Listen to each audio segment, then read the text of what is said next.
is open for questions. Any questions for Dr. Agartha?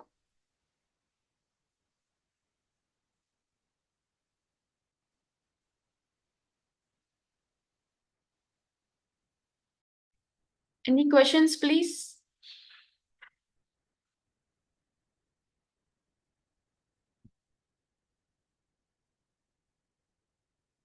Okay, doctor, I'll share your email ID in the chat box. If anyone have any questions, they will contact you. Thank you. Thank you so much, doctor.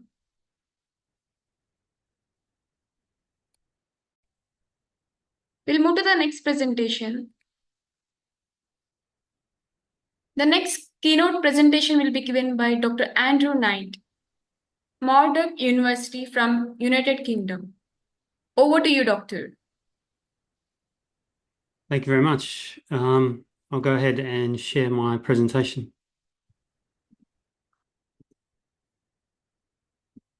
Okay, so I'm a veterinary professor of animal welfare, currently based in the United Kingdom, but affiliated with Murdoch Veterinary School in Australia and 2 other universities. And I've been asked to talk about climate change and the livestock connection, particularly the impacts of the livestock sector on climate change. I'm going to start with mass extinction events. These are events during Earth's history in which the majority of animal species becomes extinct.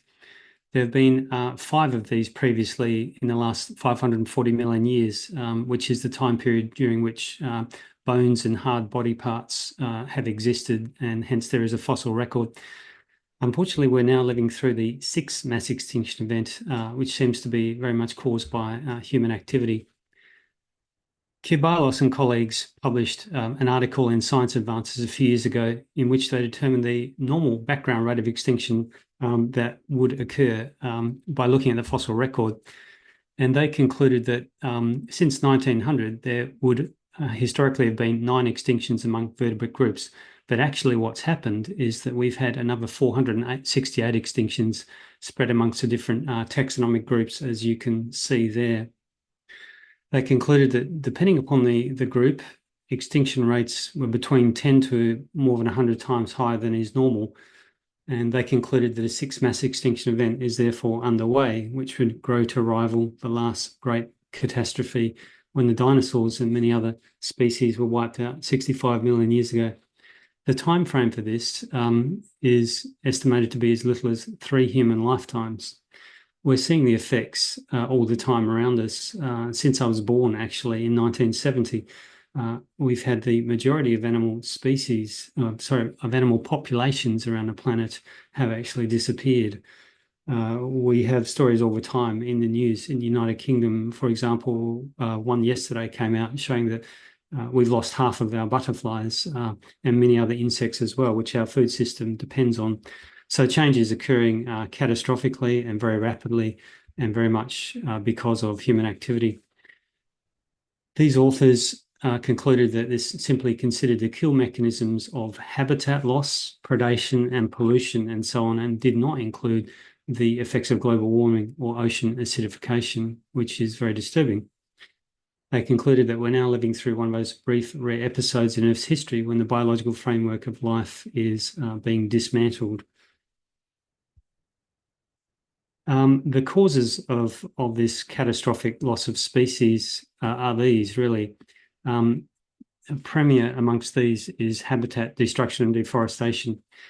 The livestock sector is a major cause of this. Livestock production occupies about 30% of the Earth's land surface, and ever-increasing production is a key driver of deforestation, particularly in Latin America.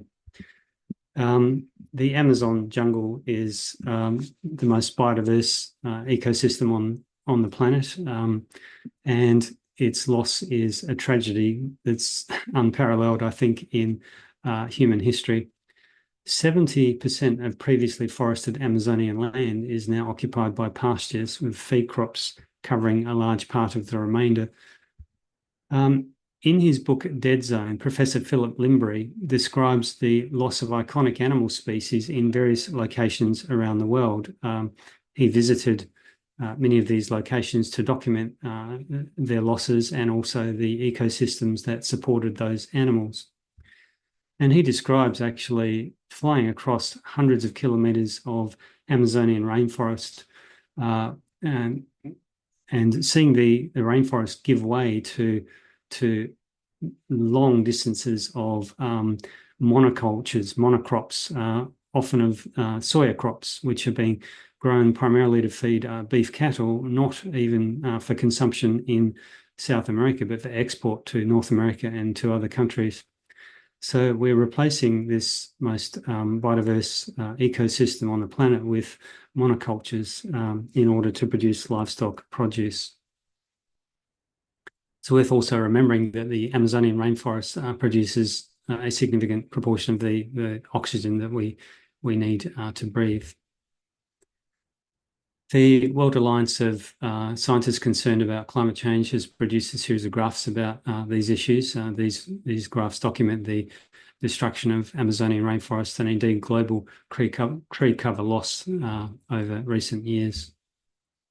The causes of all this deforestation, about 50% of it is caused by cropland expansion, and the majority of that is really to produce feed crops to feed to livestock animals.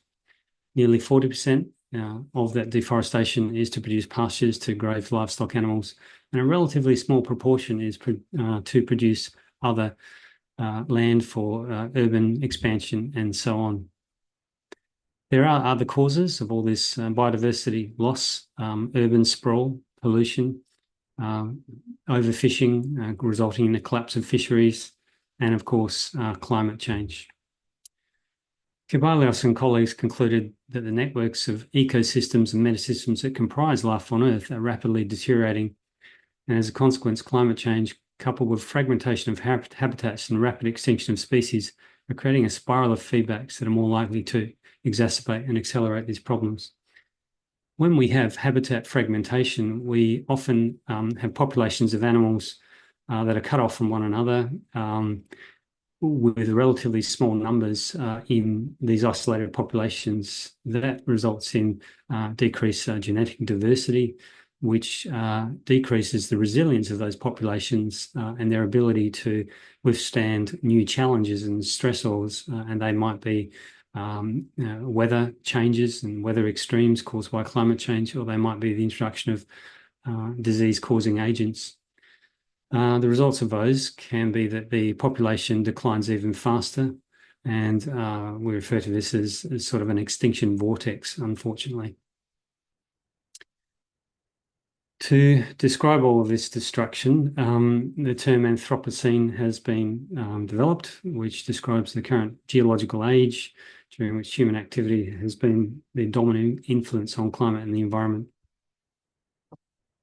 We see positive feedback mechanisms occurring around the world, which are accelerating climate change, such as the melting of permafrost within the Arctic tundra. There are stories of villages which are sinking and being flooded in those regions as a result. As this permafrost melts, it releases gigatons of methane gas into the atmosphere, and methane gas has about 72 times the global warming potential of carbon dioxide over a 20-year time frame. It's a powerful greenhouse gas. So gigatons of that are being released from the tundra as it thaws in the Arctic regions, and also from the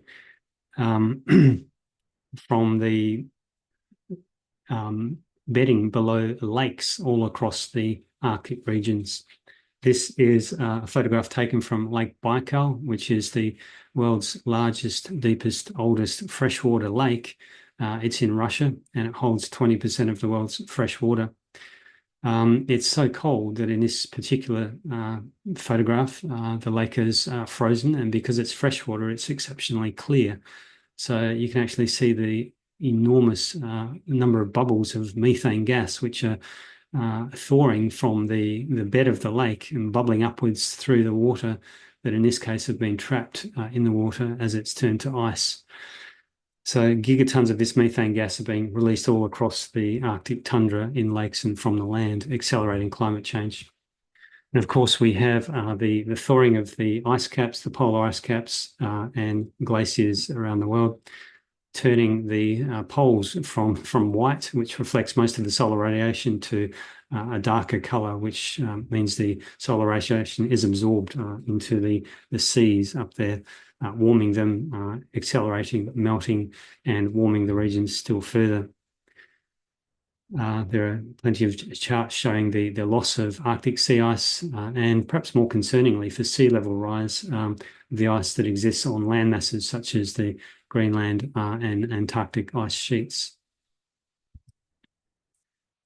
All of this is resulting in accelerating global warming. We have often been told that an increase of 1.5 degrees in average planetary surface temperature above pre-industrial averages would be the tipping point beyond which positive feedback mechanisms would accelerate climate change and cause runaway climate change. In May of this year, we reached our first 12-month period where the planetary surface temperature had exceeded 1.5 degrees above pre-industrial averages. It was 1.63 degrees above pre-industrial averages. Climate change, I mean, the planetary surface temperature is currently increasing at about 0.2 degrees per decade, and it seems to be accelerating, meaning that by the end of this century, we're looking at rises anywhere between 2 and 5 degrees, depending upon the model. And as you can see from the figure on the right-hand side, this warming is not uniform around the world because of things like the melting of the polar ice. It's occurring much more quickly in the northern Arctic regions. Unfortunately, most of this global warming is actually going into the oceans, as you can see there. This is particularly tragic to me. I'm originally from Australia. These are my photos from the Great Barrier Reef. Being Australian, I loved snorkeling and scuba diving and swimming, and spent far too many hours doing those things when I should have been studying for my high school examinations growing up in Australia. And indeed, it's a miracle that I somehow graduated and am here before you today giving this presentation. But I recall actually going back to collect a PhD from Griffith University in Queensland and making a side trip here to Hardy Reef on the Outer Barrier Reef in 2010. The Great Barrier Reef is the biggest coral reef in the world. It's 2,300 kilometers long, and it's a series of hundreds of reefs, actually. It's one of the 7 natural wonders of the world. And when I was there, I had amazing encounters with inquisitive sharks, majestic stingrays, and swam over pieces of coral the size of small motor cars. Coral reefs are the most biodiverse of all marine ecosystems. They include about 1 to 3 million fish and other species, and 1/4 of all marine fish species. And they're like the rainforests of the sea. So it's particularly tragic that they're being destroyed by climate change and increasing CO2 levels. You can see the CO2 level rise that has occurred in recent years on this graph. The previous peaks and troughs over the last million years correspond to the formation of ice ages and the melting of ice from ice ages. And you can see that currently our CO2 levels are vastly in excess of anything that's occurred in the last 800,000 years. So we're heading for massive melting of glacial ice sheets planet-wide. Every time I give this presentation, I check the current CO2 levels, and they rise year by year. The current CO2 levels are 423 parts per million. And it's been estimated that levels of 350 parts per million would be high enough to cause the catastrophic loss of coral reefs globally. As I said, we're 423 parts per million at the moment. So by the end of this decade, by 2030, it's estimated that at least 60% of coral reefs will be lost around the world. As I say, that's particularly tragic to me and anyone else who loves coral reefs, because they're incredibly beautiful and an amazing biodiverse marine ecosystem. Coral reefs are being destroyed primarily because of increase in oceanic warming, which is killing the fragile unicellular algae that reside inside coral polyps, giving them the energy they need to survive and giving them their characteristic beautiful colors. As those algae are killed by the warming oceans, the coral reefs lose their color and take on this characteristic white bleached color. The ability of coral to regenerate from warming events is impeded by increasing acidity of the oceans, which occurs as CO2 dissolves in water, forming weak carbonic acid and acidifying oceans. Many of you will surely have seen pictures like these showing the receding of glaciers around the world. These are my own photos from the Mer de Glace, which is the biggest of about 30 glaciers in the French Alps. I was there a number of years ago and actually skied down this glacier and took these photographs. So the arrow shows the level where the ice used to be, and that's about 200 feet higher than the current level of the ice that would have been about a generation ago. To give you an idea of the scale of what we're looking at, if you look at the circle, the red circle on the left-hand side, that shows sheets of ice which have been thrust upwards as the glacier does a corner around the side of the mountain, and it crumples the ice and forces sheets of ice to thrust upwards. Those sheets are about the height of a house. And here's a close-up of some of those sheets of ice that are being thrust upwards. They're used for practicing ice climbing techniques. This is me actually doing a beginning mountaineering course, and we went out to those sheets of ice on day one. And that's me attempting very badly to climb one of those sheets of ice, just showing the scale of how big that is. I stayed in a cheap climbers hostel nearby in Chamonix, which is in the heart of the French Alps. And I met the guy on the right who was a member of a Russian mountaineering club. This was back in about 2012, and the guy on the left who was a member of a French mountaineering club. And together, the three of us decided to try to ski down the Vallée Blanche. The Vallée Blanche is the longest, highest sort of off-piste ski run in the world. And it starts from where all the people here are walking to at the bottom of this photograph that I took. To even get to the start, you have to firstly descend this ridge, which is a fairly terrifying experience because just below the left-hand side of this photograph, the ice goes vertical for about 6,000 feet and ends up in the town of Chamonix.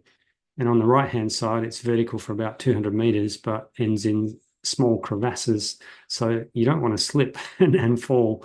And it's a fantastic way to wake up in the morning. It snaps you wide awake, much better than coffee works, I assure you.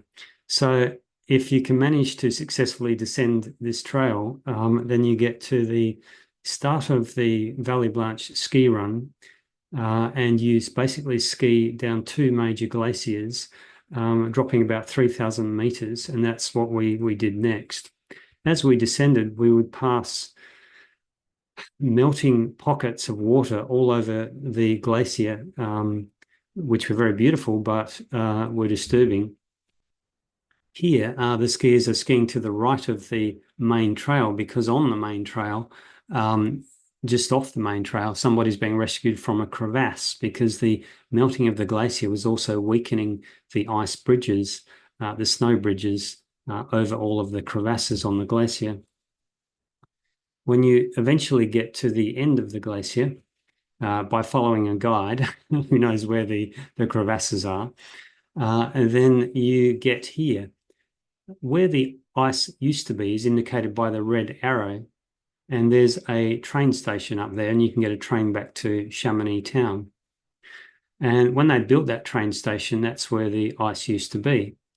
But every 10 years or so, they need to build another section of stairs heading downwards to where the current level of the ice is. And now there's this incredible rickety section of stairs dropping about 200 feet down to the current level of the ice.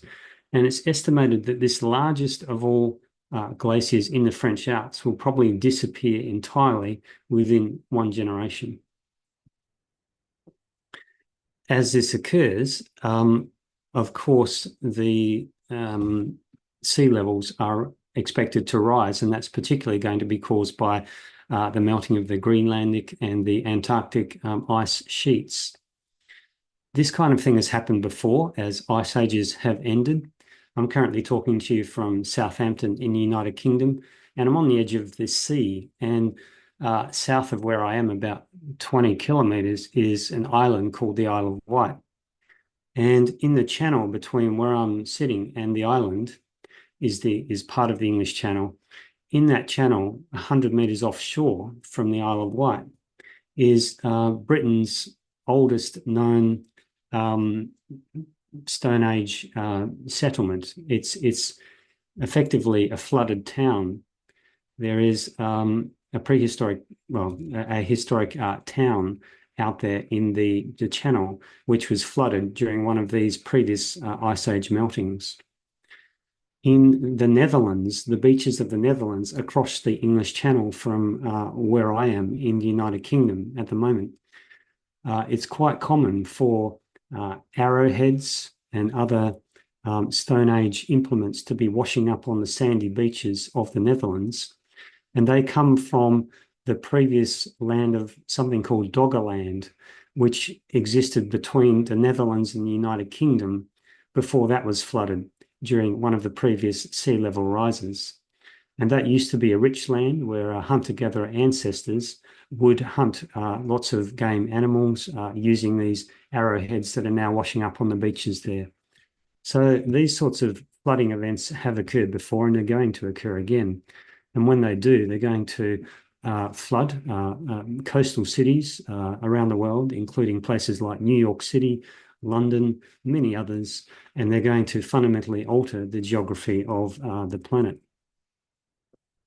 The expected melting of the Greenland and West Antarctic ice sheets, combined with thermal expansions of the oceans, could raise levels by up to 6 feet. This is a fairly conservative estimate. Rises of just half that level would devastate the rice-growing deltas and floodplains of Asia, on which hundreds of millions of people depend for food. Similarly, the Himalayan and Tibetan glaciers that sustain the major rivers of India and China during the dry season, and hence the grain irrigation systems that depend on them, are also rapidly melting. The vast populations dependent on these glaciers make this melting the greatest threat to food security ever faced by humanity. On top of that, we've got the human population currently rising. It's about 8.2 billion people at the moment. And we have increased extreme weather events caused by climate change. And we also have increasing temperature averages. Every 1 degree rise causes a 10% reduction in productivity of crops such as wheat, rice, and soya. These things are placing stress upon the food system, resulting in price rises and the potential for increased hunger and malnutrition. And you can see the price of some of these assets increasing over time. This is contributing to an inequitable consumption of global food resources. The consumption of wheat, for example, is just over 29 kilograms per person in the poorest parts of the world, compared to over 96 kilograms per person in the wealthiest nations. And that occurs because in the wealthiest nations, people don't consume most of that wheat directly. They consume it indirectly in the form of livestock products, in the form of meat, milk, and eggs. Unfortunately, when we feed wheat and other grains to livestock animals, most of it doesn't directly produce usable products, but simply supports the bodily maintenance of livestock animals. And a relatively small proportion ends up as usable food products for us. So that results in an overconsumption of grain in wealthy nations that are able to afford high consumption of livestock products and high grain consumption. You can see that in this pie chart here showing the consumption of soya. Relatively little of it is used directly to produce food for people. Most of it indirectly produces food by feeding to livestock animals. This is a very inefficient way of producing food. We have about 83% of global agricultural land is used either to grow food for livestock animals or to graze livestock animals directly. That 83% of land produces about 18% of all the calories and 37% of the protein that we eat. So the results of all of this is that the poorest people in the world are not able to afford enough of this grain and are going hungry. We have 1 in every 9 people roughly on the planet hungry, and these figures seem to be increasing. We actually produce enough grain to feed double the human population of the Earth. But if we're all to eat the grain-rich diets of the 20th most wealthy nations, we would need 7 planet Earths to produce enough grain. That's caused by the overconsumption of livestock produce. Last year, 12 colleagues and I conducted a systematic review to look for all strategies that have been described in the scientific literature in the last 20 years to combat climate change. And we searched 6 scientific databases, and we found a total of just over 300 articles describing strategies to combat climate change. And they cover topics like these: transition toward renewable energy sources, reducing energy consumption, consumerism, improving efficiency, changes to global transportation, the built environment and materials, using more energy efficient materials, solar panels, white paint, and so on. Strategies to reduce deforestation, nature-based solutions such as encouraging seagrass growth and algae on water surfaces to absorb carbon, geoengineering, construction of things like giant metal trees to try to pull carbon dioxide out of the atmosphere, biotechnology, and also changes to the food system, particularly the livestock sector. However, the food system is particularly important in all of this. It's estimated to contribute to around about 34% of all greenhouse gases. And without changes, greenhouse gas emissions from the food system alone are likely to cause us to exceed the 1.5 degrees that we've been told is a tipping point beyond which positive feedback mechanisms will cause runaway climate change. This figure indicates that the emissions produced by the food system between now and the end of this century, if we don't change anything, are likely to be around about 1,356 gigatons of CO2. The next 2 rows indicate the emissions from all sources, not just the food system, but all sources that we can afford to emit if we want to keep the planetary surface temperature to 1.5 degrees. So the first row will give us a 67% chance of reaching 1.5 degrees. The second row, a 50% chance of 1.5 degrees. As you can see, the emissions from the food system alone completely eliminate any chance of achieving that. The next rows indicate the same things if we want to achieve 2 degrees above pre-industrial surface temperatures. So we need major changes in the food system. The impacts of animal agriculture, strategies have been suggested to mitigate those, including things like composting, crop rotation, strategies to increase yields and reduce waste, and so on. But the livestock sector is particularly important. It produces somewhere between 71% and 80% of all greenhouse gas emissions produced from the agricultural sector. And the livestock sector by itself probably contributes 25 to 30% of all greenhouse gas emissions. It's a top contributor of key greenhouse gases, in particularly methane caused by fermentation of plant materials in the ruminants of cows and sheep, and also nitrous oxide produced by manure.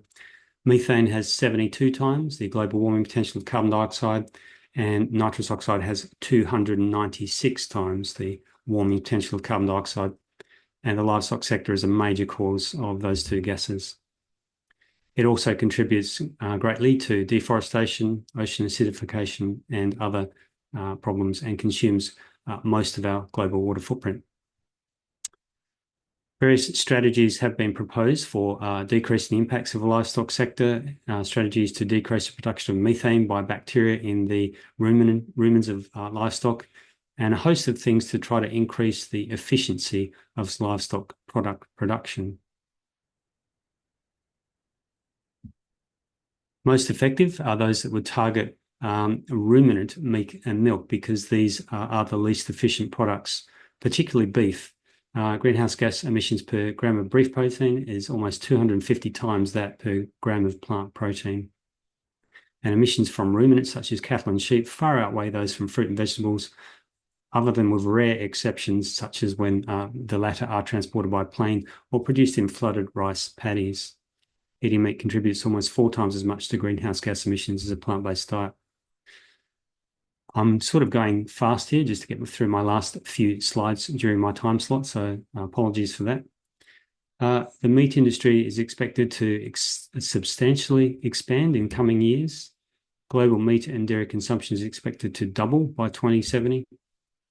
So it's been stated that the environmental impact per unit of livestock production must be cut by half, given that the impact per unit is expected to double. That's just to keep things to the current level of damage, which we know is actually catastrophic. Pretty much all of those mitigation strategies would require further technological development, are costly, and are unlikely to be available on the sort of global scale that is needed quickly enough. Hence, when receiving Nobel Prize for this work, Dr. Pachauri, chair of the Intergovernmental Panel for Climate Change in 2007, called upon the world to please eat less meat. Very big reductions in livestock product consumption have been recommended by expert panels in order to feed the world sustainably. And this is really almost my last slide. As you can see, a vegetarian or vegan diet has 20 to 55% lower greenhouse gas emissions compared to a typical Western diet. And adoption of this on a global scale has incredible potential to reduce demand for land, reduce food's greenhouse gas emissions, reduce acidification, achieve reductions in eutrophication and freshwater withdrawals. Now, I'm speaking a little bit later this afternoon. All of this, I think, has made the case for why we should consider a transition to plant-based lifestyles for ourselves. What about for our dogs and cats? I'm a veterinary specialist in animal welfare, and I'll be speaking about the potential for this in the diets of